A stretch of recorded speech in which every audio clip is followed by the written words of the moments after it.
মানুষ যখন তাদের পাপাচার যখন বৃদ্ধি পায়, মানুষের মধ্যে যখন ব্যক্তিগত যে অপরাধগুলো সেগুলো যখন বেড়ে যায়, জাতীয় অপরাধগুলো যখন বেড়ে যায়, বিশেষ করে যখন একে অন্যের প্রতি জুলুম করে, মানুষের হক নষ্ট করে, অধিকার নষ্ট করে, মানুষের অধিকার নষ্ট করে, পশু পাখির অধিকার নষ্ট করে, পরিবেশের অধিকার যখন নষ্ট করে, তখন অনাবৃষ্টির এই বিপদের মুখোমুখি মানুষ হয়ে থাকে। আলহামদুলিল্লাহ, আমরা আজকে আমাদের প্রিয় নবী সাল্লাল্লাহু আলাইহি সাল্লামের সুন্নাহের অনুসরণ করে আফতাবনগরে এখানে ঈদগাহ মাঠে আমরা ইস্তেসকার নামাজ আদায় করেছি। আপনারা জানেন যে যখন অনাবৃষ্টির সমস্যা প্রকট আকার ধারণ করে, যখন তীব্র গরমে মানুষের প্রাণ ওষ্ঠাগত হয়, গরমে যখন চরম অবস্থায় মানুষ পৌঁছে যায়, তখন আমাদের সুন্নাহ হলো আমাদের জন্য একজন মুসলমান হিসেবে করণীয় হলো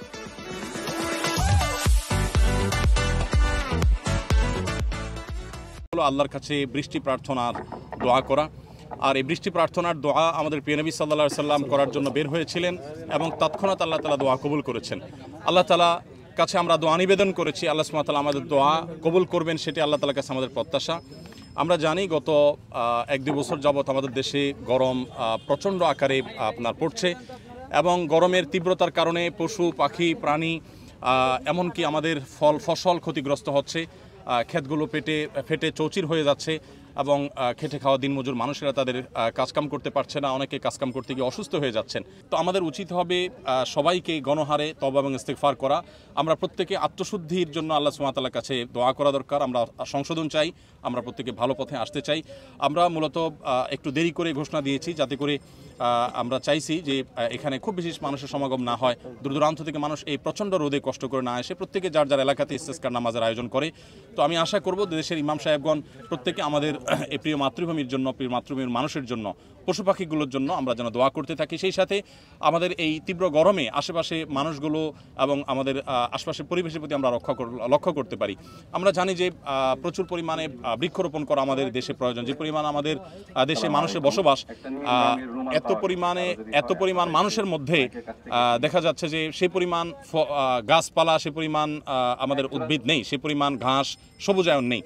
তো এই যে অভাব রয়েছে, সেই অভাবটা দূর করার চেষ্টা করা দরকার। আপনারা জানেন আসুন্নাহ ফাউন্ডেশন থেকে গত বছর আমরা 1 লক্ষ ফলদ গাছ রোপণ করেছি সারা দেশে। এবছর আমরা 3 লক্ষ গাছ রোপণ করার কাজ ইতিমধ্যে হাতে নিয়েছি, আমরা কর্মসূচি শুরু করেছি। গত বছর যে আমরা 1 লক্ষ গাছ রোপণ করেছি, সেখানে প্রচুর পরিমাণে লেবুর গাছ ছিল। আপনারা জানেন গরমে লেবুর শরবত পান করার জন্য আমাদেরকে বিশেষজ্ঞরা পরামর্শ দিয়ে থাকেন।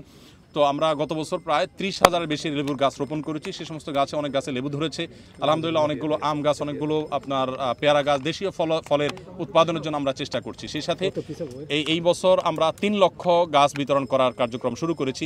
আমরা আপনাদের মাধ্যমে আমাদের সম্মানিত দর্শকদেরকে, দেশের সর্বস্তরের মানুষদেরকে বলতে চাই, আসুন আমরা প্রত্যেকে এক একজনের কমপক্ষে 5টি করে গাছের চারা রোপণ করার চেষ্টা করি এবং সেই চারা শুধু রোপণ করা না, বরং সেগুলোকে পরিচর্যা করি। আমরা যদি সবাই মিলে আমাদের এই পরিবেশকে যে আমরা ধ্বংস করেছি, নানাভাবে আমরা বৃক্ষ নিধন করেছি, আমাদের সবুজকে নষ্ট করেছি, তারই প্রায়শ্চিত্ত আমাদেরকে ভোগ করতে হচ্ছে। অতএব আমাদের উচিত হবে, সেটার পাপের ফসল আমরা ভোগ করছি, আমাদের উচিত হবে এখন প্রায়শ্চিত্ত করা।